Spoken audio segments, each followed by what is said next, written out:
Hello, Radhe Radhe. स्वागत है आपका अपने चैनल मिसेज हरियाणा लाइफ। उम्मीद करती हूँ आप सब अच्छे होंगे और स्वस्थ होंगे। समय है दोपहर का और मैं बना रही हूँ दोपहर का खाना। खाने में बना रही हूँ मैं पकोड़े की कड़ी और रोटी। स्मार्ट कैसे बने, ये शब्द सुनते ही हमारे दिमाग में सिर्फ एक बात आती है।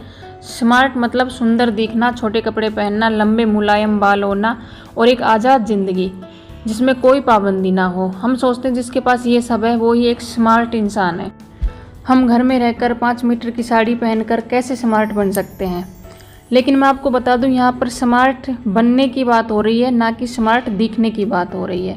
मैं संस्कारों में रहकर स्मार्ट बनने की बात कर रही हूँ। जैसे उदाहरण के लिए आपको बता दूं कि रानी लक्ष्मीबाई सर पे पल्लू रखकर भी स्मार्ट थी। उसने सारी लड़ाइयाँ सिर्फ तलवार से नहीं बल्कि दिमाग से भी लड़ी थी। तो हम ये बोल सकते हैं कि रानी लक्ष्मीबाई एक स्मार्ट लेडी थी।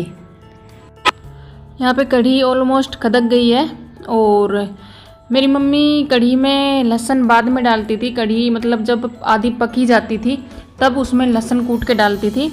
ऐसे ही मैं डालती हूँ, तो इससे क्या है मतलब कढ़ी में खुशबू बहुत अच्छी आती है। तो मैंने वो लहसुन डाल दिया है और पकौड़ियाँ भी डाल दी है। अब थोड़ी देर खदका के इनको और फिर इसमें कस्तूरी मेथी डाल दूँगी। कुछ ऐसी आदतें हैं जो हमें स्मार्ट बनाती हैं। स्मार्ट हम सब बनना चाहते हैं लेकिन खुद में कोई बदलाव नहीं करना चाहते। कुछ ऐसी छोटी छोटी आदतें हैं, अगर इन्हें हम अपना लें तो हम स्मार्ट बन सकते हैं। कढ़ी बन गई है, अब मैं रोटियां बना लूँगी। और जब भी मैं कैमरे के सामने रोटियां बनाती हूँ मेरी रोटियां कभी नहीं फूलती है। एक वजह यह भी है कि ये पुराने गेहूं का आटा है, शायद हो सकता है इसलिए नहीं फूल रही हो। लेकिन आप सोचोगे झूठ बोल रही है कि कैमरे के सामने नहीं फूलती है, लेकिन मैं सच बोल रही हूँ, कैमरे के सामने ही नहीं फूलती है। स्मार्ट बनना है तो हमें एक बात गांठ बांधनी होगी कि हमें अपने शरीर की हिफाजत अपने धन से भी ज़्यादा करनी है। किससे ज़्यादा करनी है? धन से भी ज़्यादा हमें अपने शरीर की हिफाजत करनी है। धन चला गया दोबारा आ जाएगा, लेकिन अगर शरीर का कोई हिस्सा खराब हो गया तो पहले जैसा कभी नहीं होगा, ना किसी का हुआ है और ना कभी होगा। हमने सुना है ना कि जैसा दाम डालोगे वैसे ही चीज़ आप पाओगे। उदाहरण के लिए एक महंगी गाड़ी है और उसमें अगर हम पेट्रोल अच्छा क्वालिटी का डालते हैं तो वो गाड़ी अच्छे से चलेगी, बिना रुके चलेगी। और अगर उसी में अगर हम पेट्रोल ख़राब क्वालिटी का डालते हैं तो शायद वो रुक रुक के चलेगी और अच्छे से नहीं चलेगी। उसी हिसाब से हमारा शरीर भी एक गाड़ी के इंजन की तरह है। जैसा इसको खाना दोगे, अन्न दोगे, इसको पानी दोगे, नींद दोगे, उसी हिसाब से ये चलेगा। वो आपके ऊपर है, हम किस तरह का खाएं, कितनी नींद लें, किस तरह का पानी पिएं, कितना पानी पिएं, ये सब हमारे ऊपर है। जब हम सेहत की बात करते हैं तो दोनों चीज़ें आती है, मेंटल और फिजिकल। तो वो सुना है ना कि मन चंगा तो कटौती में गंगा। तो हमें अपनी सेहत और मन दोनों का ख्याल रखना है, दोनों का रखना है और हर रोज़ रखना है। मुझे इसमें आज आलू प्याज डालने थे तो मैंने सोचा पहले इसे धो लेती हूँ और फिर डालूँगी इसे। जितना ख्याल हम घर का रखते हैं उतना ही ख्याल हमें खुद का भी रखना चाहिए। स्मार्ट बनना है तो हमें चौकन्ने रहना है कि हमारे चारों तरफ क्या हो रहा है, हमारे आसपास क्या हो रहा है। हमें जागरूक रहना है, चौकन्ने रहना है। इसका मतलब ये नहीं है कि पड़ोसी के घर में क्या हो रहा है, आज किसका झगड़ा हुआ है, आज किसके घर में पुलिस आई है, नहीं, इन बातों में चौकन्ने नहीं रहना है। समय इतनी तेज़ी से बदल रहा है कि नए नए बदलाव आ रहे हैं, नई नई चीज़ें आ रही हैं। हमें हर चीज़ को जानने के लिए उत्सुक रहना चाहिए। ये नहीं कि नहीं नहीं मुझे नहीं आती, मुझे तो ये सब नहीं करना आता, मुझे ये चीज़ चलानी नहीं आती, या फिर मुझे तो घर में रहना है, मुझे ये जानकर क्या करना है, मेरे क्या काम आएगी। ऐसा नहीं सोचना है। हर चीज़ हमारे काम आती है, आज नहीं तो कल हमारे काम ज़रूर आनी है। वो हो सकता है आज ये चीज़ें हमारे काम नहीं आ रही हैं क्योंकि आज सब कुछ पति ने और बच्चों ने संभाला हुआ है, लेकिन कल को हमें भी संभालना पड़ सकता है। अब उदाहरण के लिए स्मार्टफोन को लेते हैं। आज स्मार्टफोन कितना काम आ रहा है, लेकिन बहुत सी औरतें आज भी ऐसी हैं जिन्हें स्मार्टफोन का यूज़ करना अच्छे से नहीं आता है। उनको ये बोलें कि व्हाट्सएप पे फ़ोटो भेजना या फिर पेटीएम से इतने पैसे भेजना, उनका जवाब रहता है मुझे नहीं आता व्हाट्सएप चलाना, मुझे नहीं आता पेटीएम से पैसे भेजना। क्यों नहीं आता? मेरे बस का बात नहीं है। तो अब ये बताइए, हमें सब कुछ सीखना चाहिए, कल को हमें कुछ भी काम आ सकता है। अब उदाहरण के लिए आपको बताती हूँ, मेरे रिलेटिव में एक लड़की थी कि जिसको फ़ोन की कोई नॉलेज नहीं थी। तो उसके साथ मतलब घर में क्या करते थे, उसके पति क्या करता था, उसके फ़ोन में रिकॉर्डिंग सिस्टम ऑन कर रखा था। जबकि उसको पता ही नहीं था कि मेरे फ़ोन में रिकॉर्डिंग सिस्टम ऑन है। अब यहाँ पर ध्यान देना, अगर उसे जानकारी होता तो उसे पता होता। तो वो अपनी मम्मी से बात करती थी, अपने घर वालों से बात करती थी। ससुराल में सभी के घर में अनबन रहती है, वो सभी बातें अपनी मम्मी को बताती थी और वो सब लोग उस फ़ोन में बाद में सुनते थे बैठ के। तो एक दिन उन्होंने ही बताया कि हम तेरे फ़ोन से सभी बातें सुन रहे हैं, तो अपनी मम्मी से ऐसे ऐसे बातें कर रही है। अब यहाँ पर उसे अगर फ़ोन का नॉलेज होता तो अपनी मम्मी से बात करते समय रिकॉर्डिंग सिस्टम बंद कर सकती थी, लेकिन उसने अपनी मम्मी से बातें करना ही कम कर दिया। बस इतनी ही बातें करती, हाँ मम्मी ठीक हो, ये है वो है, बस उतना ही, अपने मन की कोई बातें नहीं। ऐसा नहीं कि वो लड़की पढ़ी लिखी नहीं है, ऐसा कुछ भी नहीं है, पढ़ी लिखी है, लेकिन फिर भी क्योंकि कभी कोशिश नहीं की कुछ नया सीखने की। हाथ में स्मार्टफोन है लेकिन चलाना नहीं सीखा। यहाँ पे मुझे कुछ राशन की ज़रूरत थी, डब्बों में ख़त्म हो गया था, तो वो डाल रही हूँ। और बाद में गर्मी बहुत हो रही है, खाने का मन ना भी हो तो भी कुछ पी तो लेना ही चाहिए, इसलिए मेरी बेटी मैंगो शेक बना रही है। और एक बात सुनने में आई थी कि आजकल बहू बेटे क्या करते हैं, अपने माँ बाप के फ़ोन में रिकॉर्डिंग सिस्टम ऑन कर देते हैं और वो क्या होता है कि सुनते हैं कि अपनी बेटियों से क्या बातें कर रहे हैं। हालांकि ये बहुत गलत है, ऐसा नहीं करना चाहिए, लेकिन हम किसी के माइंड को बदल नहीं सकते, तो इसलिए ये सब हमारे साथ भी आगे हो सकता है।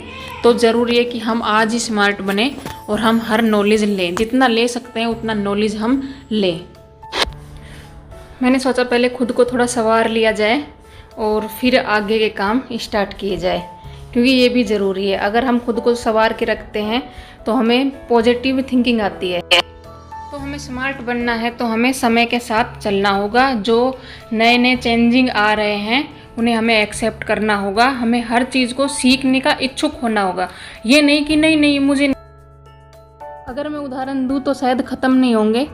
जब हम शादी करके आए थे तो हमें खाना बनाना भी नहीं आता था, हमें ये 5 मीटर की साड़ी भी पहननी नहीं आती थी, लेकिन अब हम खाना ऐसे बनाते हैं जैसे जन्मों से हम खाना ही बना रहे हैं। और ये 5 मीटर की साड़ी पहनना हमारे बाएं हाथ का काम हो गया है।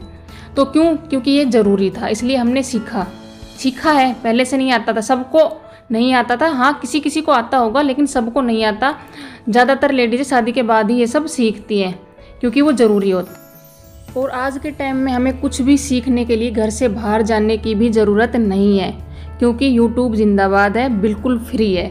आप कुछ भी सीख सकते हो, बस आपका मन होना चाहिए सीखने का।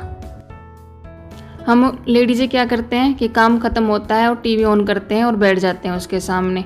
उसमें क्या देखते हैं? सीरियल में क्या दिखाते हैं? वही षड्यंत्र, सास बहू का ड्रामा, रोना धोना।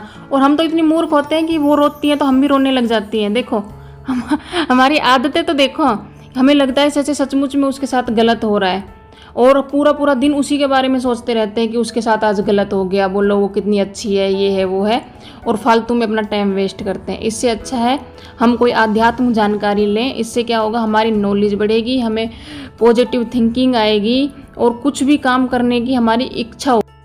अगर हम बेडशीट को ऐसे कोम से नीचे दबाते हैं ना, तो बेडशीट जल्दी से बाहर नहीं निकलती है, अच्छे से सेट रहती है। जिस टाइम पर आप बिल्कुल टूट चुके हो, आपके कोई सहारा नज़र नहीं आ रहा है, आप कितने चाहे डिप्रेशन में चले गए हो, लेकिन एक भगवान एकमात्र है जो आपको इस सब से बाहर निकाल सकते हैं। तो भगवान से जुड़ने की कोशिश करिए। ये नहीं कहती पूरे दिन पूजा पाठ करिए, लेकिन बहुत से सत्संग ऐसे आते हैं जिनको सुनोगे तो आपको बहुत अच्छी जानकारी मिलेगी। जैसे मैं प्रेमानंद महाराज गुरु जी को सुनती हूँ, तो उनको भी आप सुन सकते हो। उन्होंने मेरी ज़िंदगी बदल दी है, मैं सच बता रही हूँ। तो ये टीवी छोड़ के और कुछ ऐसा अच्छा सुनो। अगर आपको स्मार्ट बनना है तो आपकी संगत भी स्मार्ट लोगों की ही होनी चाहिए। आपने सुना होगा ना, जैसी संगत वैसी रंगत। जैसे लोगों के आप साथ रहते हो वैसी ही सोच आपकी होती है। अगर आप स्मार्ट लोगों के साथ रहते हो, आपको रोज़ कुछ नया सीखने को मिलेगा। अगर आपके पास कोई स्मार्ट लोग नहीं है तो आप अकेले ही ठीक हो, लेकिन रहना है तो स्मार्ट लोगों के साथ रहना है, वरना अकेले रहना है। जैसे कि मंत्रा की संगत में कई बदनाम हो गई, और यहीं पर संतों की संगत में विभीषण का उद्धार हो गया। तो जैसी आपकी संगत होगी वैसी ही आपकी रंगत होगी, वैसा ही आप में चेंज आएगा, वैसा ही बदलाव आपके अंदर आएगा। अगर हमें स्मार्ट बनना है तो हमें ना कहना सीखना होगा।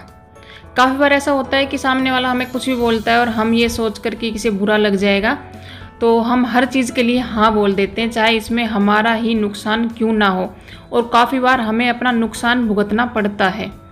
आपके साथ भी ऐसा होता होगा, क्योंकि हम इमोशनल हैं, हम ना नहीं कर पाते हैं। तो अगर आपको कोई काम नहीं जचता है तो वहाँ पे ना कहना सीखिए। अगर जचता है तो हाँ ठीक है कर देंगे, अगर नहीं जचता है तो मना कर दीजिए सीधा, क्योंकि अपना नुकसान मत कीजिए दूसरों के चक्कर में। स्मार्ट बनने के लिए अगर सारी टिप्स मैं यहाँ पे बताने के लिए आपके पास बैठ गई तो शायद वीडियो 1 घंटे की बन जाएगी पूरी, जो आप देख भी नहीं पाओगे, आप भी बोर हो जाओगे और मैं भी इतना नहीं कर पाऊँगी। तो अगर आपको और भी टिप्स जाननी है तो आप कमेंट करके बताएं। और अगर आपको लगता है कि ये वीडियो आपके काम आने वाली है, आप इससे कुछ सीखने वाले हैं या फिर आपने इससे कुछ सीखा है, तो मेरे चैनल को सब्सक्राइब कर लेना अगर आपको लगे तो, वरना कोई ज़बरदस्ती वाली बात नहीं है। और तो मिलते हैं फिर कल नई वीडियो के साथ, नई उमंग और नई उम्मीद के साथ। तब तक अपने और अपने परिवार का रखो ख्याल। आप सभी को राम राम।